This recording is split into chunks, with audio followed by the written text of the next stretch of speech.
Hi friend, आपका YouTube channel concept science classes में आपका हार्दिक स्वागत है। मैं आचार्य सीके आर्यन फिर से आज आप लोग को हम लोग ट्यूशन भाग 2 के संस्कृत लेकर आप लोग को बीच आए हैं, जिसमें हम लोग पहला अध्याय यानी कि प्रथमा पाठ मंगलम चैप्टर को हम लोग क्या करेंगे, पढ़ेंगे। यानी कि सबसे पहले बाबू हम लोग मंगलम चैप्टर के बारे में जानते हैं कि मंगलम चैप्टर जो है, मंगलम का अर्थ क्या होता है, मंगलम चैप्टर का लेखक कौन है, मंगलम चैप्टर जो है कहाँ से लिया गया है, इसमें कई गो मंत्र है, कई गो उपनिषद है, हर एक चीज के बारे में हम लोग क्या करेंगे, अध्ययन करेंगे। यानी कि देखिए, मंगलम के मतलब होता है, मंगलम का अर्थ होता है शुभ कार्य। मंगलम का अर्थ क्या होता है, शुभ कार्य। यानी कि जो मंगलम है, देखिए अंत में इसका क्या लगा है, यानी कि हलंत लगा है। जब मंगलम में अगर अंत में हलंत लगता है बाबू, तो ये समझ लेना कि ये क्या है, नपुंसक लिंग है। क्या है, नपुंसक लिंग है। यानी कि मंगलम चैप्टर का जो लेखक है महर्षि वेद व्यास है, और मंगलम जो चैप्टर है बाबू वो उपनिषद से लिया गया है। किससे लिया गया है, उपनिषद से। और उपनिषद में यानी कि आत्मा और परमात्मा के बीच के बारे में संबंध को क्या किया गया है, बारे में बताया गया है। अगर जो भी स्टूडेंट्स के पास ट्यूशन भाग 2 है, वो हर एक बच्चा अपना अपना बुक को निकाल लेंगे। अर्थात हम ऐसे तो 4 गो श्लोक आप लोग के बीच में लिखे हैं, अगर आप लोग के पास अगर बुक होगा तो आप लोग आसानी से समझेंगे। और बुक में जो भी श्लोक दिया है आप लोग उस पर क्या कीजिएगा, देखिएगा, और हम बारी बारी से इसका हिंदी अर्थात इसका अर्थ हम क्या करेंगे, बताएंगे। कोई दिक्कत? फिर से बता दे बाबू कि लेखक जो है, मंगलम चैप्टर का जो लेखक है महर्षि वेद व्यास है। इसमें आपका 5 गो मंत्र है। इसमें आपका क्वेश्चन आता है कि कितना मंत्र है मंगलम चैप्टर में, तो 5 मंत्र है। कई गो श्लोक, कई गो उपनिषद है, यानी कि कई उपनिषद से लिया गया है, तो यानी कि 4 उपनिषद से लिया गया है। कितने उपनिषद से लिया गया है, 4 गो उपनिषद से लिया गया है। उसके बाद हम बताना चाहते हैं बाबू कि इसमें 4 गो उपनिषद है। पहला है ईश्वस्या उपनिषद, दूसरा कंठ उपनिषद, तीसरा मुंडक, और चौथा है आपका श्वेताश्वर उपनिषद। चौथा कौन है, श्वेताश्वर उपनिषद। कोई दिक्कत? अब देखिए हम आप लोग को पढ़कर और बता रहे हैं। कहता है उपनिषद वैदिक मंडस्य अंतिम भागे दर्शन शास्त्रस्य सिद्धांतनाम प्रगटयन्ति। यानी कि जो मंगलम चैप्टर है बाबू, उपनिषद के वैदिक मंडयम के अंतिम भाग के दर्शन शास्त्र सिद्धांत से प्रकट है, अर्थात इसको लिया गया है। कहता है सर्वत्र परम पुरुषस्य परमात्मा महिमा प्रधान गीतते। यानी कि चारों तरफ परम पुरुष परमात्मा का ही महिमा गाई जाती है। कहता तेन परमात्मना जगत व्याप्त अनुशासितम च अस्ति। यानी कि तेन मतलब उसके द्वारा ही सारा जो जगत है अनुशासित है। यानी कि देखो हमनी के जो ये मंगलम चैप्टर जो है बाबू, ये वैदिक मंडयम के आप लोग का क्वेश्चन आएगा कि जो उपनिषद है मतलब मंगलम चैप्टर का, वो कहाँ से लिया गया है भाई, तो वैदिक मंडयम के दर्शन शास्त्र सिद्धांत के अंतिम भाग से। फिर से बता दे, वैदिक मंडयम के दर्शन शास्त्र सिद्धांत के अंतिम भाग से। यानी कि इस पाठ में परम पुरुष परमात्मा और हमारे आत्मा के बारे में, परम पुरुष परमात्मा और आत्मा के बीच के बारे में संबंध को क्या किया गया है, स्थापित किया गया है। उसके बाद कहता है कि तेन परमात्मना जगत व्याप्त अनुशासित च अस्ति। यानी कि तेन मतलब उसके द्वारा ही सारा जो जगत है अनुशासित है। अगर चेला देखो, अगर तू क्या करेगा, कहीं चोरी करने जाते हो तो तू क्या सोचते हो कि कोई तो देखत नहीं है, लेकिन भगवान जी क्या करते हैं, देखते हैं। कहता स एवं सर्वेशा तपसम परम लक्ष्यम। यानी कि जो सभी तपस्वियों का वे क्या है, परम लक्ष्य है। कौन? यानी कि परमात्मा। अस्मिने पाठे परमात्मरा उपनिषद पद्मात्मक पंचमंत्र संकलित संति। यानी कि कहता है इस पाठ में परमात्मा यानी कि परम पुरुष परमात्मा उपनिषद के बारे में पदात्मक यानी कि आता है क्वेश्चन कि जो ये मंगलम जो चैप्टर है कैसा है, तब पदात्मक है। कैसा पाठ है बाबू? पदात्मक है। और कई गो मंत्र संकलित बचेला? 5 गो मंत्र संकलित है। कहाँ से लिया गया है? उपनिषद से। उपनिषद यानी कि मंगलम चैप्टर का लेखक कौन है? तो महर्षि वेद व्यास। कहता है कि इसमिन पाठे परमात्मा उपनिषद पदात्मक पंच मंत्रा संकलित संति, यानी कि इस पाठ में परमात्मा और उपनिषद पदात्मक पंच मंत्र संकलित है। उसके बाद हम लोग इस जो भी श्लोक है, देखिए ये थोड़ा सा हर एक चैप्टर में आपका ये विवरण देता है और इसके बारे में हम आप लोग को बता दिए। आप लोग क्या कीजिएगा कि जितना भी ये श्लोक है इसको आप लोग बारी बारी से आप लोग क्या कीजिएगा बाबू? पढ़िएगा। कोई दिक्कत? आपका पहला श्लोक है सत्यमेव क्षीरमेण पात्रेण सत्यपिहित मुखम तत्व पुष्ण पावरु सत्यमाय दृष्टते, यानी कि जो पहला श्लोक है बाबू, ये हमनी के ईश्वस्या उपनिषद से लिया गया है। किस उपनिषद से लिया गया है? ईश्वस्या उपनिषद से। और हम आप लोग को बता देना चाहता हूं कि हमारे हिंदू धर्म में आप लोग का 108 उपनिषद है। क्वेश्चन आएगा कि उपनिषदों की संख्या कितनी है? 108। और इसमें यानी कि मंगलम चैप्टर में कई गो उपनिषद है भाई? तो 4 गो। कौन कौन? ईश्वस्या उपनिषद, कंठ उपनिषद, मुंडक उपनिषद और एक और मुंडक है और चौथा है श्वेताश्वर उपनिषद।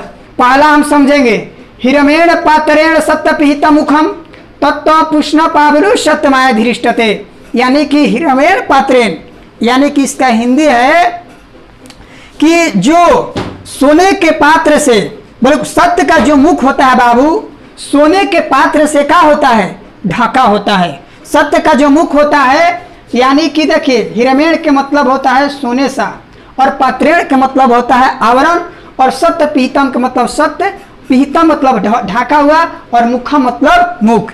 यानी कि कहता है कि जो सत्य का जो मुख होता है सोने के पात्र से क्या होता है? ढका होता है। इसलिए अगर हमको सत्य की प्राप्ति करना है तो यार क्या करना? मन से मोह माया को त्याग देना, तभी आपकी सत्य की प्राप्ति होगी। ये चला देखेगा तू क्या करता है। कोनो साधु संत जो होता है, कोई भी चीज का अगर खोज करता है तो तपस्वी बन जाता है, उसको घर द्वार से मतलब नहीं रहता है। अगर आपको सत्य की खोज करना है तो आपको शांति एकाग्र बनकर सत्य की खोज करना पड़ेगा। वही कहता है कि हिरण्येन पात्रेण सत्यपिहित मुखम तत्व पुष्ण पावरु सत्यमाय दृष्टते, यानी कि जो सत्य का जो मुख होता है चेला, सोने के पात्र से क्या होता है? ढका होता है। इसलिए अगर तुम्हें सत्य की प्राप्ति करना है तो चेला क्या करना है? मन से मोह माया के त्याग दे और सत्य की प्राप्ति कर लो। अगर आपसे आएगा कि जो मंगलम चैप्टर का पहला जो श्लोक है, पहला जो मंत्र है, किस उपनिषद से संकलित बा भाई? तो ईश्वस्या उपनिषद से। कौन है इस उपनिषद से भाई? ईश्वस्या उपनिषद से। उसके बाद हम लोग आते हैं दूसरा श्लोक में। अगर ना हम गार्दा छोड़ा दिए संस्कृत में तो कहना कि क्या बोल रहे हैं। यानी कि कहता है अड़ोयान महतो महयान आत्मस्य जनतो निहतो गोयाम तम करतु पश्यतु वित्तसो को धातु प्रसदा महिमान आत्मन।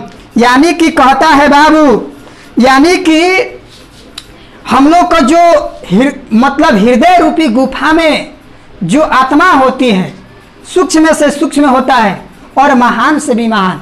यानी कि मनुष्य के हृदय रूपी जो गुफा में, मनुष्य के हृदय रूपी गुफा में जो आत्मा विद्यमान होती है, जो उपस्थित होती है, या सूक्ष्म में सूक्ष्म, सूक्ष्म से सूक्ष्म मतलब छोटा से छोटा और महान से महान का होती है? आत्मा विद्यमान होती है। अगर वही आत्मा अगर आपके शरीर से निकल जाती है बाबू, तो आप उसका हो जाते हैं, परमात्मा में क्या हो जाते हैं? मिल जाते हैं। यानी कि कहता है कि जीव के, यानी कि जीवों के, कोई भी जीव हो, जीव के हृदय रूपी गुफा में जो होती है आत्मा, जो होती है बाबू, सूक्ष्म से सूक्ष्म तथा महान से भी महान आत्मा क्या होती है? विद्यमान होती है। अगर इसलिए उस सत्य मात्र दर्शन से ही जीव शोक रहित होकर एकाकार होता है। यानी कि कहाँ एकाकार हो जाता है? परमात्मा में एकाकार हो जाता है। उसके बाद आएगा क्वेश्चन कि जो अड़ो अड़ियान महतो महयान आत्मस्यो जंतु निहितो गोयाम तम करतु पश्यतु वित्तशोको धातु प्रसदा महीनो महियान। यानी कि अड़ो अड़ियान के मतलब होता है, देखो अड़ो के मतलब होता है चेला, अड़ू से भी, महतो के मतलब महान, और महियान के मतलब छोटा से छोटा, आत्मस्य के मतलब आत्मा, और जंतु के मतलब जंतु, और गुह्याम के मतलब निहितो मतलब होता है निहित, और गुह्याम के मतलब हृदय रूपी गुफा में निश्चित होता है। यानी कि कहेगा कि जो मनुष्य के आत्मा जो होता है हृदय रूपी गुफा में क्या होता है, विद्यमान होता है, और वही आत्मा अगर शरीर से बाहर निकल जाता है तो परमात्मा में मिलकर क्या हो जाता है, एकाकार हो जाता है। अगला ये आएगा क्वेश्चन कि जो श्लोक है किस उपनिषद से लिया गया है, तो कंठ उपनिषद से। कौन चला, कंठ उपनिषद से। कई गो उपनिषद, 4 उपनिषद, कई मंत्र 5, और कई गो टोटल आपका कई गो उपनिषद है 108। और ये जो मंगलम चैप्टर है ये कहाँ से लिया गया है, तो वैदिक मंडयम के दर्शन शास्त्र, वैदिक मंडयम के अंतिम भाग से केकरा दर्शन शास्त्र सिद्धांत से इसको लिया गया है। कहता है सत्यमेव जयतेना त्रितम सत्येन पथता दिवित्तो देवयान ये न कर्मा न रियशो हत्य कामा यत्र तत्र सतस्य परम निधानम। यानी कि कहता है सत्य का ही जीत होता है चेला, असत्य का नहीं। यानी कि सत्य का ही जीत होता है, असत्य का नहीं। सत्येन पथता विदितो देवयान, यानी कि सत्य से ही देवलोक का मार्ग क्या होता है, विस्तार होता है। सत्य से ही देवलोक का क्या होता है, मार्ग विस्तार होता है। इसीलिए जो भी ऋषिगण होते हैं सत्य का ही रास्ता चुनते हैं और परमात्मा तक पहुंचने का क्या करते हैं, प्रयास करते हैं। कोई दिक्कत अगर आएगा क्वेश्चन कि किस चीज का जीत होता है, सत्य का कि असत्य का, तो बोलना का के सत्य का। असत्य का जीत होता है तो नहीं। यानी कि देवलोक का मार्ग किससे विस्तृत होता है, सत्य से कि असत्य से, तो बोलना किससे, सत्य से। और पूछेगा कि जो मंगलम चैप्टर का तीसरा जो श्लोक है किस उपनिषद से संकलित है, तो मुंडक उपनिषद से। कौन उपनिषद से, मुंडक उपनिषद से। उसके बाद अगला हम लोग पढ़ेंगे, आएगा यथा नदस यश मदना समुद्रक्षतम गच्छति नाम रूपे विहाय तथा विद्वानाम नाम रूपाद विमुक्त परात परम पुरुष मुपेति दिव्यम। यानी कि कहता है जिस तरह से बहती हुई नदियां अगर समुद्र में मिलती है तो उस अपना नाम रूप खो देती है। फिर से बता दे चला कि जिस तरह से बहती हुई नदियां अगर ना बुझाला तो हे जिगिया देखो हाई एगो नदी है और हाई एगो समुद्र है, का हाई समुद्र में जाकर मिल जाएगी तो एक नाम नदी रखेगा नहीं, इसको बल्कि हम लोग क्या बोलेंगे, समुद्र बोलेंगे। कहता है जिस तरह से नदियां समुद्र में जाकर मिलती है तो अपना नाम रूप खो देती है, उसी तरह से विद्वान नाम रूपा विमुक्त प्रात परम पुरुषोमुपेति दिव्यम। उसी तरह से परम पुरुष परमेश्वर का दिव्य प्रकाश जब मिलता है तो वह भी अपना नाम रूप से क्या हो जाता है, मुक्त हो जाता है। अर्थात उसका परमात्मा आत्मा जो होता है परमात्मा में क्या हो जाता है, मिल जाता है। कोई दिक्कत, ये जो है हमनी के उपनिषद जो बाबू मुंडक उपनिषद से संकलित है। किस उपनिषद से संकलित है, मुंडक उपनिषद से संकलित है। और हम आगे आप लोग को एक और उपनिषद है लास्ट वाला, कहता है कि वेदाम हेन्तम पुरुषम महानतम आदित्य वर्णम तपस प्रस्ताद तमेव विदित्वा मृत्युमेति नन्य पंथ विधेय न्याय। यानी कि कहता है वेद आदित्य वर्ण सूर्य के समान दिव्य रूप में विराजमान है। यानी कि जो भी वेद है, जो भी व्यक्ति वेद को क्या करता है, अध्ययन करता है, पढ़ता है,